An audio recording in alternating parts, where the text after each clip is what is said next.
sudah terhubung dengan kita bersama Kak Ical, Dr. Muhammad Faisal MRA. Silakan Kak Ical. Ya, terima kasih. Assalamualaikum warahmatullahi wabarakatuh. Salam sejahtera, Guru Semangat. Saya sebagai narasumber yang diundang oleh Balai Pelestarian Nilai Budaya mencoba juga melihat perspektif ini sesuai dengan tema yang diberikan, dengan mungkin juga dari beberapa pemateri sebelumnya sudah melihat perspektif yang berbeda, dan saya juga akan melihat perspektif yang lebih berbeda juga. Ya. Jadi ini akan menjadi satu komparasi yang menarik untuk kemudian ditemuinya sebagai sebuah proposisi dalam perbincangan daring ini. Saya pikir tema ini menarik ketika kita mengambil ihwal pelestarian budaya. Kan? Jadi saya lebih mengkerucutkan pada pelestarian budaya di masa pandemi dan pasca pandemi, di masa corona dan pasca corona. Jadi saya pikir ini menjadi satu rangkaian yang lebih menarik karena kita tahu bahwa selama corona ini banyak sekali asumsi-asumsi yang muncul.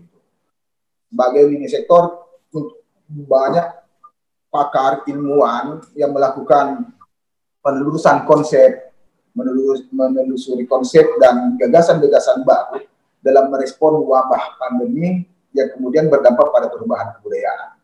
Jadi saya pikir kenapa asumsi itu muncul, karena nyaris semua sektor, dari ekonomi, politik, sistem pengetahuan, seni, ya, dan seterusnya, nyaris tidak berlaku. Jadi banyak terbantahkan, banyak asumsi-asumsi yang terbantahkan karena hadirnya pandemi ini.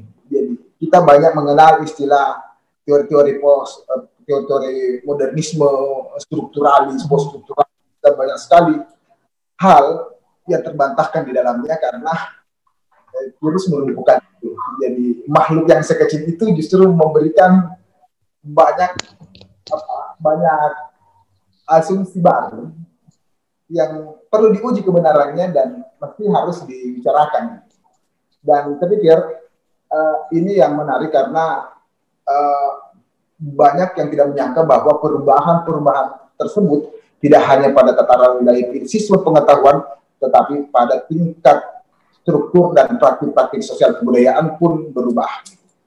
Jadi saya pikir wajarlah misalnya asumsi-asumsi itu muncul, dan saya pikir kita harus melihat bagaimana pandemi ini. Jadi saya pikir pandemi ini melahirkan perubahan sosial kultural. Saya pikir kita mulai dari sistem pengetahuan dulu. Sistem pengetahuan, kita ketahui bahwa kebudayaan lahir dari sistem pengetahuan. Jadi nilai adalah sebuah sistem IDEX, pengetahuan, sebuah sistem epistemologi yang kemudian dikonkretkan menjadi norma-norma, menilai konkretkan menjadi fisik-fisik kebudayaan, termasuk karya seni, karya teknologi, dan seterusnya. Jadi saya pikir hadirnya pandemi ini ya melahirkan sebuah rekonstruksi paradigmatik. Ya. Jadi rekonstruksi paradigmatik yang saya maksud adalah terjadinya sistem pengetahuan yang mengobrak-abrik tatanan nilai-nilai lama dalam kebudayaan. Jadi ada tatanan nilai-nilai lama dalam kebudayaan itu yang diobrak-abrik. Jadi sistem pengetahuan itu mengobrak-abrik setelah melihat bagaimana virus ini menciptakan satu tata nilai baru.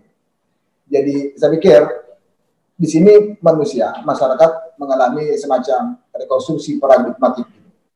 Bagaimana respon dirinya terhadap lingkungannya, respon dirinya terhadap masyarakat, nilai, struktur, institusi, dan seterusnya. Saya pikir itu yang menjadi sebuah rekonstruksi paradigmatik. Dan tentu di dalam statement atau jargon-jargon pemerintah tentang social distance, physical distance, dan seterusnya, lockdown, dan seterusnya, membuat manusia terpenjara maksudnya adalah seperti yang dikatakan oleh pemateri sebelumnya, sistem kekerabatan, nilai-nilai gotong royong,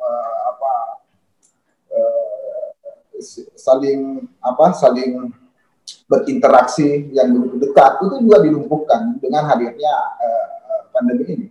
Oleh karena itu kita melihat bahwa ada keinginan manusia untuk melakukan kebutuhan dasar. Kebutuhan dasar itu adalah interaksi. Yang kedua adalah pertukaran pengetahuan. Itu kebutuhan dasar. Termasuk yang kedua adalah interaksi terhadap informasi, interaksi dalam memperoleh informasi. Itu juga merupakan kebutuhan dasar yang justru membentuk satu rekonstruksi paradigmatik. Jadi tentu di sini saya melihat bahwa hadirnya semacam lingkaran seperti itu, manusia mencoba memunculkan hak dirinya untuk membuka akses eksistensial. Jadi manusia ingin tampil gitu saat ada kebijakan seperti itu, ingin tampil gitu. Jadi ada keinginan untuk kemudian memunculkan akses diri. Itu dalam sistem pengetahuan itu ada banyak ya, ada banyak hal yang bisa merubah rekonstruksi paradigmatik ketika virus ini kemudian menghadirkan tata nilai baru. Kalau dalam wilayah ekonomi misalnya, ini saya yang berdampak. Jadi saya sebelum berbicara tentang ihwal kebudayaan, tentu kebudayaan itu dipengaruhi oleh sistem pengetahuan, ekonomi, politik dan seterusnya sebagai suatu kesatuan yang tidak bisa dipisahkan. Jadi kebudayaan itu muncul tidak bisa dipisahkan dari faktor ekonomi, politik dan seterusnya, termasuk sistem pengetahuan. Jadi kalau misalnya kita melirik pada aspek ekonomi, ya tentu sekarang ya dengan hadirnya pandemi ini, realitas menunjukkan bahwa sektor swasta semakin melemah gitu. Kita bisa melihat baru-baru ini misalnya banyak perusahaan bahkan sektor swasta melakukan PHK besar-besaran. Jadi saya pikir itu ihwal tersebut menunjukkan bahwa terjadinya urgensi, emergensi di dalam pengelolaan pendanaan di sektor swasta. Gitu. Sektor swasta sekarang ini semakin panik dengan ditandainya hadirnya virus yang tidak bisa diprediksikan. Coba bayangkan misalnya virus ini ketika berakhir di tahun 2020 tentu akan memberikan dampak yang lebih besar lagi. Dampak tersebut akhirnya bisa terjadi deindustrialisasi. Gitu. Jadi deindustrialisasi itu ya tentu ketika misalnya hari ini pemerintah masih mampu melakukan boycott ya, atau penyelamatan industri dengan suntikan dana dari pemerintah, ketika itu masih bisa dilakukan ya itu wajar ya, karena ada upaya pemerintah untuk melakukan itu. Tapi ketika itu berkepanjangan, pandemi ini berkepanjangan, akan terjadi deindustrialisasi. Deindustrialisasi yang dimaksud adalah ya dalam sisi politis. Ya, dari sisi politis, ya bangsa ini akan melakukan semacam nasionalisasi sektor swasta. Jadi ketika melakukan nasionalisasi sektor swasta, terjadi perluasan peran-peran negara di sini. Jadi sektor swasta itu diambil alih oleh negara. Saya pikir dari beberapa negara-negara bagian Amerika, Rusia, Jerman dan seterusnya juga sudah melakukan itu. Jadi ada industrialisasi, nasionalisasi industri. Kalau misalnya kita di Amerika Serikat ya, di New York itu bahkan Amerika sudah melakukan nasionalisasi industri farmasi. Jadi karena kegentingan dan kebutuhan yang sangat urgen terhadap kesehatan dalam pandemi ini harus dilakukan dengan cepat, maka pemerintah Amerika Serikat melakukan percepatan untuk menasionalisasi industri farmasi. Jadi di situ juga misalnya termasuk dalam nasionalisasi industri transportasi.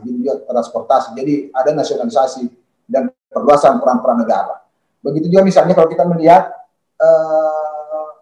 kondisi seperti itu, maka kekuatan pemerintah semakin besar gitu. Ketika kekuatan pemerintah negara semakin besar, berarti negara berhak untuk kemudian melakukan semacam sistem subsidi negara, atau biasa kalau di dalam literatur sejarah atau literatur ilmiah biasa kita kenal dengan istilah sosialisme ya, sosialisme. Tapi sosialisme yang saya maksud di sini bukan sosialisme misalnya sosialisme revolusi Prancis, Stalin dan seterusnya yang melakukan perlawanan terhadap pemilikan modal, tetapi yang saya maksud di sini adalah sosialisme negara adalah bagaimana negara melakukan fungsinya untuk melakukan penyelamatan warga negara dalam bentuk subsidi gitu. Jadi semua yang terdampak pada pandemi corona ini memberikan satu distribusi atau subsidi secara merata. Jadi saya pikir hal itu bisa dilakukan ketika terjadi nasionalisasi industri. Jadi tentu biasa kita kenal ada istilah universal basic income ya. Universal basic income itu di negara-negara lain itu justru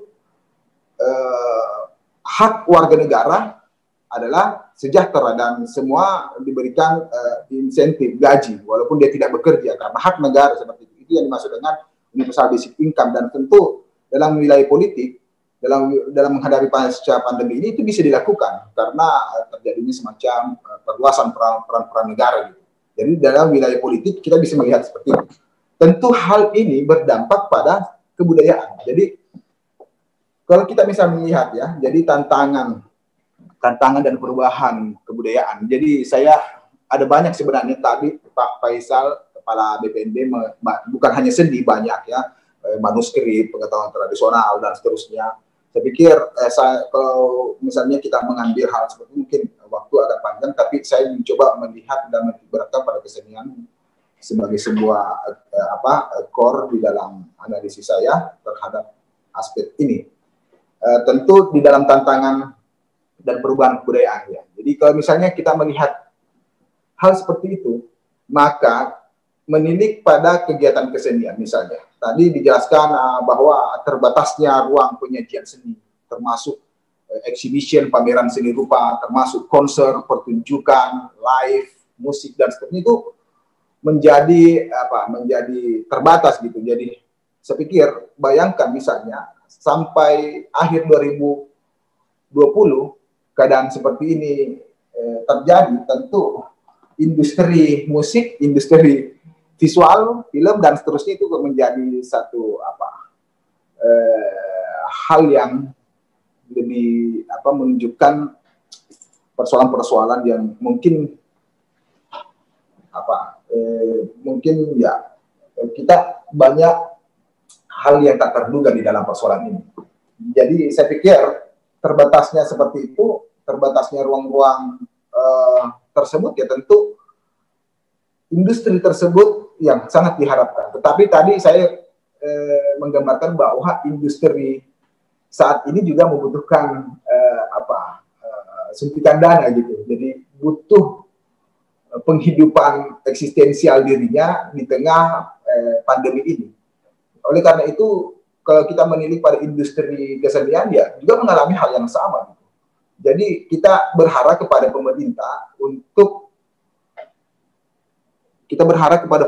untuk kemudian memberikan peran-peran yang lebih luas untuk penyelamatan industri sektorial termasuk kesenian. Oleh karena itu saya ingin melihat ya bahwa di dalam kesenian itu ada semacam periode-periode estetik yang menunjukkan perubahan kebudayaan. Ada transformasi kebudayaan di dalam setiap periode estetik itu dalam kesenian misalnya. Bahkan kalau kita misalnya di Makassar tahun 50-an itu sudah ada lembaga-lembaga kesenian. Tahun 50-an itu sangat formalisme ya. Jadi ada lebih kepada unitas, proporsionalitas, realisme dan seterusnya, itu sangat formalisme di tahun 50-an. Masuk di tahun akhir 90-an, 99 itu menunjukkan eksistensi seni modern gitu. Ada seni modern di situ yang justru kemudian melihat bahwa genre-genre kesenian itu tersegmentasi berdasarkan dari kelas-kelas sosial. Begitu juga masuk di tahun saat ini, Pak. Di saat ini masuk semacam seni tadi Ibu Ida mengatakan seni peristiwa gitu, atau seni beyond atau post struktur. Jadi bahkan karya-karya seni yang bersifat relasional. Jadi tentu sekarang di 2015 ya ada semacam estetika relasional. Jadi estetika relasional yang saya maksud adalah karya seni tidak lagi berbicara tentang karya seni secara otentik, tidak lagi berbicara tentang karya seni secara otentik ya. Jadi estetika relasional itu lebih mengacu kepada hubungan-hubungan sosial yang baru. Jadi seni menunjukkan hubungan sosial yang baru, bukan lagi pada wilayah karya-karya yang bersifat konvensional, tetapi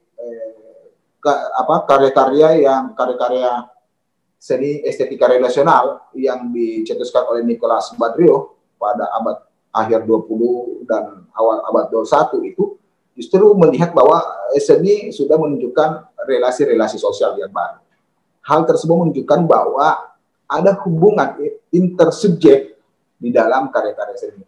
Karya seni melahirkan kesadaran, melahirkan tatanan-tatanan baru, dan saya pikir itu yang terjadi di dalam keadaan pandemi saat ini. Berbeda kalau misalnya di seni kontemporer atau seni modern itu ya keindahan bukan sesuatu yang otentik, tetapi keindahan itu bisa bermacam-macam. Saya kaget, saya terpukul, itu juga bentuk keindahan misalnya. Itu yang dicetuskan oleh Marcel Duchamp ya, Marcel Duchamp. Jadi saya pikir periode-periode estetik ini yang menarik sebenarnya, karena ada semacam perubahan estetik juga diikuti dengan perubahan budaya. Jadi perubahan kebudayaan menunjukkan juga perubahan estetik. Jadi saya pikir pasca pandemi ini akan terjadi semacam perubahan estetik juga. Dan saya memprediksikan terjadinya estetika relasional. Gitu. Jadi estetika relasional yang tidak lagi menjadi penting siapa yang dimaksud dengan seniman dan siapa yang bukan seniman gitu. Jadi saat ini tidak ada lagi istilah seniman dan bukan seniman gitu. Jadi bahwa semua karya manusia adalah hasil kebudayaan yang bisa saja berkontribusi terhadap konsensus yang tidak disadari untuk melahirkan satu proposisi di dalam praktek-praktek kebudayaan, praktek-praktek kesenian dan seterusnya. Saya pikir itu yang sangat penting di dalam tataran kesenian ya. Jadi saya pikir ya karya seni sekarang sudah harus berjibaku dengan teknologi, konsep, kesadaran, kualitas diri dan seterusnya. Jadi ini yang menarik karena ada kemerdekaan dan kedewasaan diri self untuk kemudian menampilkan dirinya sebagai sebuah kesatuan yang memiliki latar belakang yang beragam atau partikuler. Dalam aspek kebudayaan misalnya, kalau kita misalnya dilihat dari aspek kebudayaan, ya tentu juga dapat dilihat bahwa terjadi sebuah kecenderungan untuk meninggalkan metodologi dan praktik konvensional dalam melihat perubahan kebudayaan. Jadi saya pikir yang pasti saat ini adalah terjadi perubahan kebudayaan, dan itu diikuti dengan pergantian dan transformasi paradigmatik, dan termasuk juga hal-hal yang ada yang ditinggalkan dan ada yang terbarukan. Itu hukum transformatif seperti itu. Hukum transformatif, ada yang ditinggalkan, pasti ada yang baru. Begitu selanjutnya, ada yang dibuang, ada yang terbarukan. Dalam aspek kebudayaan pun seperti itu. Jadi kalau misalnya Undang-Undang Pengujian Kebudayaan Nomor 5 Tahun 2017 yang disampaikan, tentu juga ada yang terbarukan pada saat ini. Jadi menghadapi situasi postmodern saat ini, ya tentu ada banyak tatanan nilai baru yang muncul. Jadi saya pikir Undang-Undang Pengujian Kebudayaan perlu dilakukan semacam kajian ontologis, bagaimana nilai-nilai ontologis itu bisa dihidupkan dan difungsikan berdasarkan dari poin-poin di dalam Undang-Undang Pengujian Kebudayaan tersebut. Jadi ada terjemahan, ada penafsiran yang bisa ditransformasikan di dalam kebudayaan saat ini. Jadi saya pikir ini yang penting, tanpa mengurangi nilai-nilai tradisional, nilai-nilai kearifan. Tentu hal tersebut juga perlu dikonkretkan dalam secara ontologis agar dia bisa hidup di zaman sekarang gitu. Jadi ini pentingnya di dalam menerjemahkan Undang-Undang Nomor 5 2017. Di dalam undang-undang tersebut ya tentu ada kajian strategi kebudayaan, kemudian melahirkan resolusi kebudayaan. Dari resolusi kebudayaan itu melahirkan politik kebudayaan. Politik kebudayaan itu konkretnya ya perda. Tentu harus ada perda gitu. Perda yang mengatur semua sistem sirkulasi berjalannya lalu lintas kebudayaan yang diatur oleh pemerintah, yang melibatkan, ini yang penting, yang melibatkan pelaku budaya dan seniman. Jadi saat ini pemerintah seolah berjalan sendiri tanpa melibatkan pelaku budaya dan seniman. Mestinya di dalam amanah Undang-Undang 2017 ini, ya, amanah konkret di dalam Undang-Undang Pemujaan Kebudayaan 2017 ini melibatkan pelaku budaya, seniman, dan pemerintah, konkretnya Dinas Pariwisata, untuk merumuskan satu aturan di dalam pengelolaan pemujaan kebudayaan tersebut. Yang di dalamnya termasuk ada 7 resolusi kebudayaan tersebut. 7 resolusi kebudayaan tersebut ada event pelestarian sebagai pelestarian institusi kebudayaan, ya. Terus ada pengetahuan yang bagaimana regenerasi pengetahuan itu berlanjut, terus diplomasi kebudayaan untuk yang bisa diperkenalkan ke luar negeri, misalnya di mancanegara. Saya pikir itu jelas di dalam resolusi kebudayaan, termasuk sebenarnya yang paling penting di dalam resolusi kebudayaan adalah resolusi agenda keempat, yaitu membangun pusat inovasi teknologi. Saya pikir ini yang penting, membangun pusat inovasi teknologi, dan tentu ini menjadi database kebudayaan yang bisa mengidentifikasi semua praktik-praktik kebudayaan, termasuk 10 objek kebudayaan tersebut. Ya, ada pengetahuan tradisional, manuskrip, situs, dan seterusnya. Itu perlu diidentifikasi melalui database kebudayaan dalam bentuk inovasi pusat inovasi teknologi. Jadi ini juga yang akan sejalan pada keadaan yang bersifat disrupsi teknologi saat ini. Saya pikir itu yang penting. Dan tentu hal ini juga berkaitan juga pada persoalan reformasi kelembagaan dan dana perwalian, ya. Sistem pendanaan di agenda ke-6 itu selalu ada reformasi kelembagaan. Kenapa? Karena saya katakan tadi bahwa hampir semua, bahkan banyak sekali komunitas-komunitas, sanggar-sanggar seni kebudayaan, bengkel-bengkel kebudayaan, dan seterusnya, itu justru tidak terakomodir pada bangsa ini, tidak diberikan ruang gitu. Kenapa? Karena didominasi oleh plat merah. Tentu harus dibuatkan semacam rule of the game. Dalam hal ini ada reformasi kelembagaan yang mengatur itu.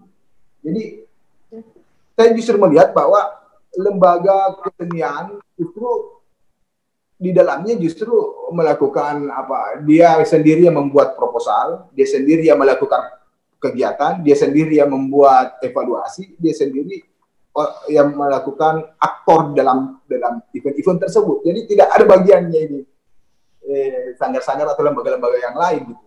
Jadi terlalu mendominasi gitu. Jadi kita melihat bahwa munculnya kreativitas, inovasi lembaga anak-anak muda sekarang, milenial, itu justru harus dilihat sebagai sebuah bentuk kemajuan kebudayaan gitu. Bagaimana melakukan kemajuan kebudayaan kalau reformasi kelembagaan itu tidak signifikan gitu.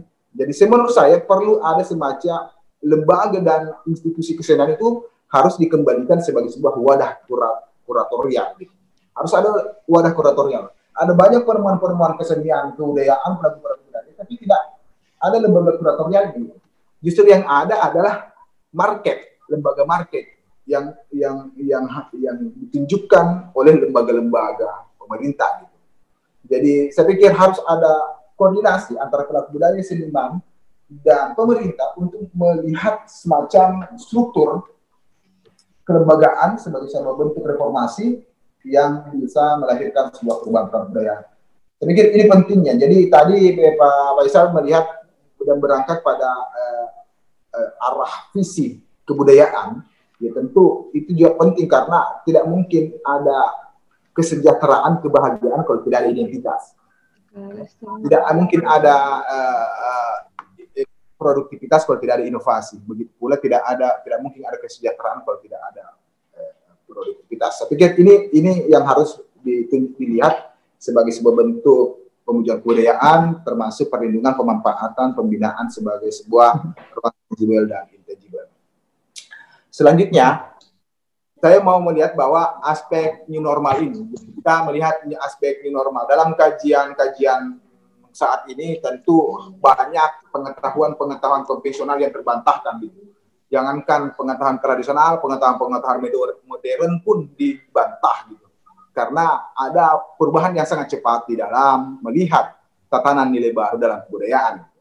Sama misalnya karya-karya yang ditunjukkan oleh Yuval Noah Harari dalam karya Sapiens, Homo Deus, Lesson 21 dan seterusnya, banyak hal termasuk Jared Diamond menuliskan beberapa bentuk perkembangan masa depan. Banyak sekali literatur yang melihat kembali meriset ulang kembali fenomena atau menawarkan imajinasi baru di dalam tatanan yang kita akan hadapi. Di dalam Yuval Noah Harari menyebutnya sebagai self knowledge. Jadi ada bagian dari diri yang terwakilkan. Jadi kalau misalnya begini, saya yang lebih mengenal diri saya dibanding orang lain. Orang lain tidak mengenal saya lebih dalam, tapi sayalah yang mengenal diri saya secara spesifik. Itu dasarnya gitu. Tetapi keadaan saat ini, keadaan teknologi saat ini, diri self itu sudah diwakilkan gitu. Jadi untuk memahami diri itu sudah diwakilkan. Siapa yang mewakilkan? Yang mewakilkan adalah teknologi, gadget, media sosial, semua bentuk sistem jejaring media sosial itu diwakilkan. Jadi diri sudah terwakilkan. Jadi karena sudah terwakilkan sebuah instrumen, maka menurut Yuval bahwa teknologi itu lebih mengenal manusianya sendiri. Di teknologi lebih mengenal saya dibanding saya mengenal diriku gitu. Jadi itu yang dimaksud dengan big data atau data raya. Jadi ada semacam algoritma nantinya yang akan membentuk satu susunan mekanisme interaksi, mekanisme pola konsumsi, pola hidup dan seterusnya. Jadi di sini ada semacam self knowledge yang terwakilkan. Oleh karena itu yang akan terjadi nanti dalam perkembangan kebudayaan terjadi semacam perwakilan diri gitu. Semua akan mewakilkan dirinya. Termasuk bentuk-bentuk kebudayaan, termasuk kesenian. Kesenian nantinya tidak lagi bersifat umum, tidak lagi bersifat totaliter, tidak lagi bersifat universalis, tetapi karya-karya seni yang bersifat partikuler, karya seni yang bersifat plural, karya seni yang lebih spesifik. Keadaan yang ada di sungai bagaimana itu juga diterjemahkan secara spesifik. Jadi ada hubungan eksistensial yang lebih spesifik yang ditawarkan dalam karya seni. Ini sejalan dengan yang dimaksud self knowledge tadi dari Yuval Noah Harari. Dan saya pikir ini yang menarik karena melalui teknologi algoritma muncul, algoritma menjadi satu bentuk cara menyelesaikan masalah melalui komputerisasi dan data-data. Begitu pula dengan pola interaksi yang menghasilkan data yang lebih spesifik, melebihi aktor sendiri, kebenaran tentang diri melalui big data. Jadi yang benar itu adalah data. Jadi ada beda intelijensi, consciousness dan seterusnya itu kebenaran juga lebih banyak kita berkiblat pada data-data tersebut. Diri yang berbasis data tersebut kemudian menjadi norma dasar. Saya pikir ini yang akan juga melahirkan normal di dalam korelasinya pada tatanan seni dan kebudayaan. Jadi saya pikir konsep-konsep karya seni yang mengedepankan pada kualitas hidup manusia secara partikuler yang lebih pasifik itu lebih dipentingkan, lebih ditunjukkan di dalam kesenian dibanding hal-hal yang bersifat umum gitu. Seni modern itu kan sangat totaliter, sangat total, sedangkan saat ini akan melahirkan satu pengalaman dan kualitas baru. Jadi ada hal-hal yang lebih spesifik yang kan berdasarkan dengan peristiwa kebudayaan yang dihadapi manusia atau aktor kesenian tersebut. Termasuk misalnya peluang dalam menciptakan karya seni berdasarkan konsep tentang peristiwa kebudayaan yang dihadapi. Terus yang kedua adalah pada kondisi dan nilai-nilai kesenian tradisional mulai ditransformasikan menjadi hubungan sosial yang baru. Jadi ini yang harus diterjemahkan melihat tantangan dan peluang tersebut Karena pada dasarnya penciptaan seni yang bebas nilai, bebas media, bebas bahan dan seterusnya kemudian mulai direpresentasikan pada multiplicitas layar. Jadi layar yang menjadi satu orientasi di dalam penyajian karya seni tersebut. Sedikit itu gambaran-gambaran dasarnya, gambaran umumnya Pak Aul, dan saya pikir ini hal yang sangat singkat ya. Kita bisa diskusikan pertanyaan. Oke, silakan Pak. Baik, terima kasih banyak Kak Dr. Muhammad Faisal MRA, ini senior andalan gue ini waktu di kampus. Nah, saya sependapat memang tadi Kak Ical sampaikan bahwa peluang seni diciptakan berdasarkan peristiwa yang tengah dihadapi oleh para seniman yang sebelumnya mungkin tidak banyak seperti ini. Hari ini kita banyak menyaksikan para teman-teman budayawan ataupun seniman itu memproduksi karya berdasarkan konteks yang tengah dihadapi. Munculan di media sosial khususnya tentang pandemi virus corona ini.